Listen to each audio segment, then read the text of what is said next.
지금 기시다가 이제 곧 와요. 기시다가 정상회담이 코앞인데 네 눈치 없는 일본 놈들이 전용기 의원 독도 같다고 독도는 우리 땅이라고 하면은 어떻게 해? 진짜 눈치도 없는 게 보여. 그냥 국회의원 한 명 간다고 독도는 우리 땅이 아닌 게 아닌 것처럼 그게 이 어떤 문제를 서로가 상대가 맞받아주면 그게 이슈가 돼버리는 거예요. 전용기 의원이 독도를 갔을 때 일본이 진짜로 전략이 있다면 무시하는 거죠. 근데 일본이 막 전사적으로 나서가지고 전사적인 표현 웃기다. 나는 근데 이 회사도만큼도 안 된다고 생각하는데 독도는 우리 땅이라고 하면 기시다가 한국 건너오는데 그게 뭐야? 기시다가 가는 길에 어떤 새끼인가 방해하는 거지. 눈치가 없는 거지. 그것도 있지만 일본이 저렇게 전사적으로 그 뭐라고 하는 얘기는 이유는 오히려 윤석열을 더 길들이기 위해서 더 힘을 더 쓰는 게 아닌가 싶습니다. 전용기 의원 진짜 멋있더라고요. 아무리 일제가 제2의 주권 침탈을 하려고 해도 우리는 끊임없는 투지로 이겨내도록 하겠습니다. 독도는 우리 땅입니다. 근데 이게 이 전용기 의원이 뭐 독자적으로 간 게 아니더만 청년위원회 민주당 차원에서 전용기 의원이 갔고 처음에는 날씨가 안 좋아서 못 들어갔다가 결국 들어가서 의원총회 때 이 상황을 보고를 하더만 이렇게 갔다 왔다고. 너무 민주당 차원에서 사실은 민주당 차원에서 이재명 대표의 뜻이기도 한 거예요. 그런데 일본은 뭐 NHK 이랬다면서요. SNS에는 이게 이제 전용기 의원 SNS를 말하는 건데 다케시마로 보이는 섬에서 한국의 국기를 등에 펼친 남성이 서 있는 사진도 게재되어 있어요. K연이다 이놈들아. 그러니까 지금 그 자민당 모태기 간사장이라는 사람도 인정할 수 없다. 일본 외무성 그 사전 항의와 중지 요청에도 독도 상륙이 강행됐다. 이런 식으로 지금 일본이 일제히 외무성 그렇고 자민당 그렇고 일본의 NHK 공영방송까지 나서가지고 야 우리 땅에 왜 니들이 들어가 같은 말도 안 되는 거 억지를 쓰고 있잖아요. 아 근데 이 정부하고 여당은 뭐 하고 있습니까? 이런 얘기 나오면 우리 주권 국가에서는 정부와 여당에서 뭔가 한마디라도 했어야죠. 지금 아무 얘기 하지 않고 그냥 보고 있는 거죠. 얘네도 그런 거잖아. 민주당에서 더군다나 말 안 하고 싶은 거잖아요.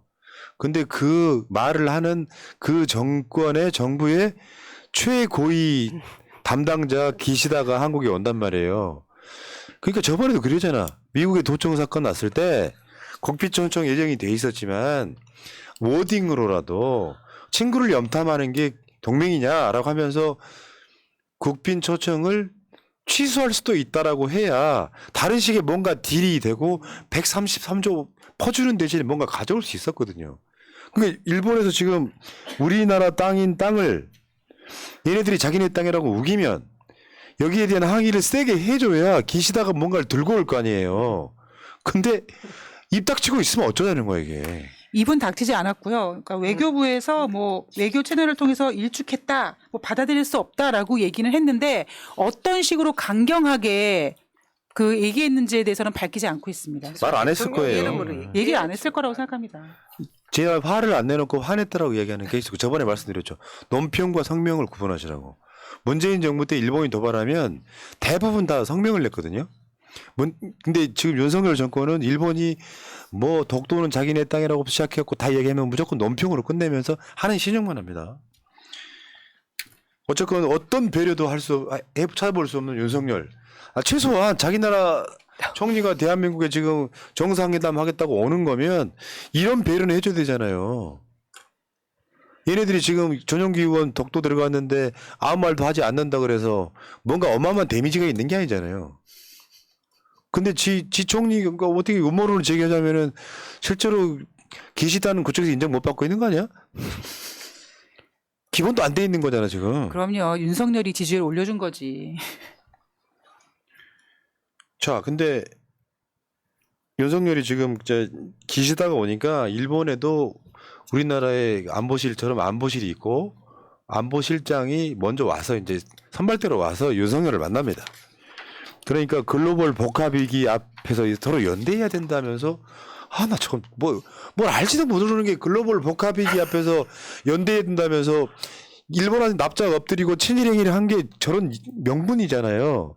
근데 일본의 안보실장이 왔을 때 뭐 뻔한 소리를 저렇게 합니까? 글로벌 복합위기 앞에서 연대해야 된다. 근데 우리나라 위기는 어쩔 거냐고. 전 세계에서 지금 우리나라가 제일 위기에 봉착했습니다. 아, 정말. 안 보면 안 보고 경제는 그러니까 우리나라 경제. 위기는 어쩔 거냐고. 한국의 경제적 위기, 전쟁 위험은 어떻게 할 거냐고요. 그거 웃기잖아요. 아까 진짜 그저 망나니 가장 같은 느낌. 자기 집구석은 망해가는데 밖에 나가가지고 자기 마누라가 벌어온 돈 쓰면서 남들 부르이떡 하고 자빠졌어. 그리고 자기 자식은 대학 등록금도 못 내는 딱 그 상황이잖아. 글로벌 위기, 복합위기 앞에 연대해야 된다고? 좀 모자라니까 저런 거예요. 이번에 저 경향신문의 헤드라인인가 그런데 외교 취재 20년의 전문 기자의 분석. 이제 미국에 노할 못하는 상황이 됐다. 대한민국 대통령이 미국에 족쇄를 차고 왔어요. 그러니까 미국이 원하는 대로 할 수밖에 없는 거예요. 저 이야기의 핵심 중에는 뭐가 있냐면은 미국이 파병하라고 하면 해야 돼요, 지금. 경제가 망가지는 거 두 번째고. 여기 이 동영상에 저 유튜브에 가면 있는데요. 핵 공유 빈정거리면서 그래요. 핵이 무슨 와이파이냐?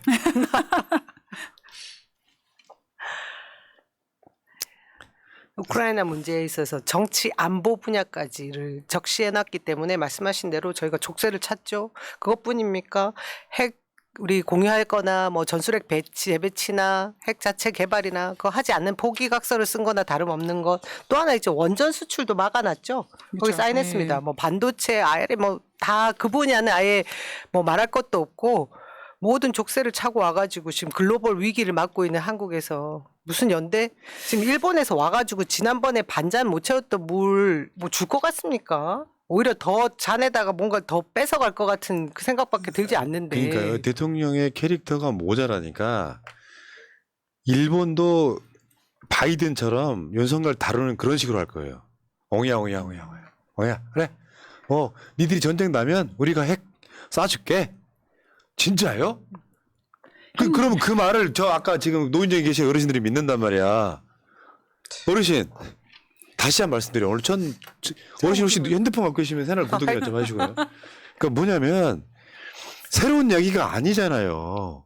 한국이 133조나 우리나라 기업들이 미국에 퍼주니까 아니 세계 1위 국가한테 정말 우리가 그렇게 퍼줄 만큼 여유가 있는지 모르겠는데 실제로 동네에 가면 이런 가장들이 있어. 이 상황에서 바이든이 133조 더한 거 줄게. 니들 전쟁 나면 우리가 지켜줄게. 근데 이쪽 어르신이요. 한미 동맹이에요. 동맹. 어떤 정권도 진보 보수할 것 없이 전쟁 나면 미국이 지켜주게 돼 있고요. 심지어 전쟁 나면 우리 전시작전 통제권도 없어. 미국 거야. 쉽게 표현하면 미국의 영토에 가까워요. 이 군사적으로는. 그런데 미국은 70년 동안 한국에 경제 발전을 하면서 미국의 무기들 제일 많이 팔아먹은 나라가 한국이에요. 그 비싼 전투기 하나에 막 몇천억 원씩 하는 것들 팔아먹이 한국이라고. 돈 벌 만큼 벌었어 이 사람들. 그런데 그 방식으로 진짜요 하는 윤석열의 그 멘탈을 기시다가 똑같이 따먹을 거라고요. 이번에 와가지고 뭐 동북아시아의 평화를 위해서 뭐 동맹을 어쩌고저쩌고 지금 윤석열이 한 말 있잖아요. 글로벌 위기 이런 것들이 그렇게 말 섞었으면 내가 어제도 우리 방송에서 그런 이야기 했지만 본인이 집안은 망해가는데 인류 구원자라고 착각하는 망상병 환자라고. 아무 쓸데없는 심지어 일본도 중국과 경제적으로는 무난하게 서로 소통하고 있고 중국만 우리한테 열받아가지고 반도체 우리나라 거 안 쓰는 거거든요. 중국과 척지고 있는 호주, 필리핀, 미국, 일본 모두 다 경제적으로는 중국과 소통을 하고 있어요.